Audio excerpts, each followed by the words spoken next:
T20 cricket போட்டியில் Chris Gayle ஒரு 175 run அடித்தார். அதுதான் இது வரைக்கும் T20 கிரிக்கெட் போட்டியிலே ஹையஸ்ட் ரன். ஒரு இண்டிவிஜுவல் ஸ்கோர், ஒரு அணி அடித்ததில் ஒருத்தர் தனிப்பட்ட ஒரு வீரர் அடித்த ஹையஸ்ட் ஸ்கோர் 175. அந்த கிறிஸ் கெயில் அடித்த அந்த 175 ரன்னை பீட் பண்ணுறது தான் என்னோட கனவு அப்படின்னு சொல்லியிருக்காரு இந்தியாவோட இளம் நட்சத்திர ஆட்டக்காரர் வைபவ் சூரியவம்சி.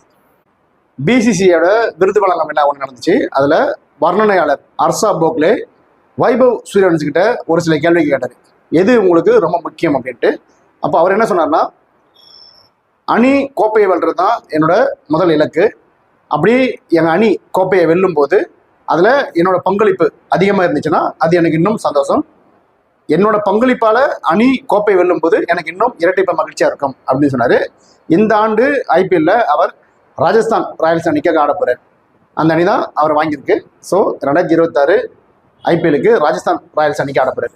இப்போது கொஞ்சம் கேள்வியை மாற்றி அதிவேக சதம் IPLல இல்லைனா 6 பாலுக்கு 6 6, அப்படி இல்லைன்னா கிறிஸ் கெயில் அடித்த டாப் ஸ்கோர் 175, இது மூணில் எது உங்களுக்கு இலக்காக இருக்கும் அப்படின்னு கேட்டபோது கிறிஸ் கெயில் அடித்த அந்த 175 ரன் தான் என்னோட இலக்கு.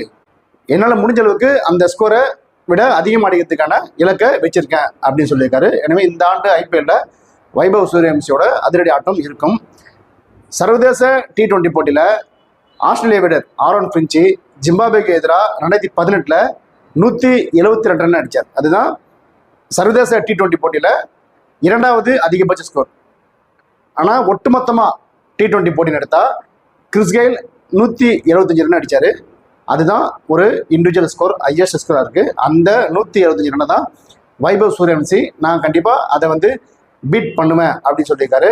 இந்த ஆண்டு 2026 அவரோட அதிரடி ஆட்டம் எப்படி இருக்கும், அவர் கிறிஸ் கெயில் அடித்த அந்த ரன்னை முன்னெடுப்பாரா அப்படின்றத இந்த 28ஆம் தேதி துவங்க உள்ள IPL போட்டி நமக்கு காமிக்கும். எனவே இந்த ஆண்டு IPLல அவர் அந்த சாதனை படைப்பாரா என்பதை பார்ப்போம்.